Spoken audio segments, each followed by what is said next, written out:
السلام عليكم ورحمة الله وبركاته. اليوم وصفتنا هي طريقة كبس التمر. يا نوع من التمر يصير ينكبس. الأنواع التمر اللي تنكبس هي الأنواع اللي تظل بالنخلة بالعثق إلى أن تنشف، وبعدين يقصون العثق ويفرطون التمر ويكبسونه. المرحلة الأولى اللي راح نتخذها بطريقة الكبس هو غسل التمر. هذا التمر عليه أتربة، يجب أن نغسلها من الأتربة حتى نكبسها. خليكم تابعين ويانا طريقة العمل خطوة خطوة. هنا أحبتي خلينا مثل ما شفتوا احنا التمر عندنا بمصفي هذا. هسه راح نبلش نغسله بهذا الشكل، نتخلص من الأتربة.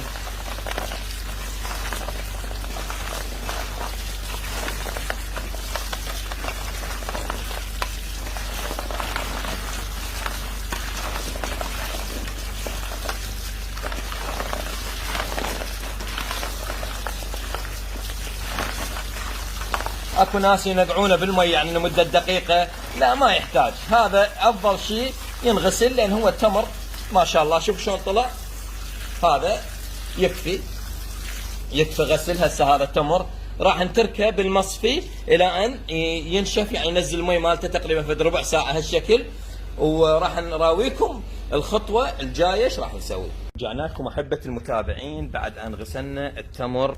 هسه الخطوة اللي جاية يجب أن نشر التمر على الشمس والهواء حتى ينشف ونقدر نكبسه. طبعا نحتاج هنا هذا الكيس، يعني كيس مال سكر أو أي كيس مال طعام، يجب أن يكون نظيف تمام. وطبعا هنا أني راح أشره على السطح حتى يحصل وقت كافي من الهواء والشمس. هذا التمر مالتنا نزله بهذا الشكل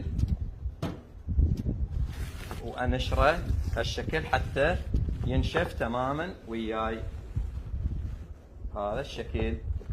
هسه راح اتركه، طبعا الجو هواء وشمس وان شاء الله وقت قصير وينشف. انتم يعني كل واحد ومكانه وقوة الشمس او الوقت اللي ينشر به، فهذا هسه ان شاء الله ما يتأخر عندي ينشف بإذن الله تعالى، ونرجع وياكم مرحلة الكبس بالأكياس. ورجعنا لكم أحبة المتابعين بعد أن نشف عندنا التمر من الصبح للظهر بالشمس والهواء، نشف عندنا بهاي الطريقة، وإن شاء الله هسه راح ناخذه للكبس نكبسه بالأكياس النايلون. ورجعنا لكم أحبة المتابعين مثل ما شفتوا شلون مراحل طريقة كبس التمر. هسه وصلنا إلى مرحلة أنه نكبس التمر نعبيه بالأكياس. طبعا أنا ما عندي بس هذه الأكياس الصغيرة راح أعبي بيها التمر، أقسمها كذا كيس، واحتاج إلى خيط حتى أقفل به حلق الكيس بهذا الشكل. التمر طبعا بالنسبة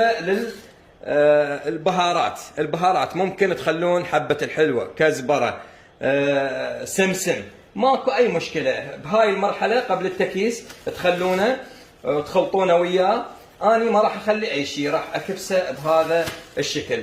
طبعا الافضل انه من تنزلونه مباشرة تكبسونه، يعني هو حار من الشمس حتى ياخذ عندكم قالب جيد.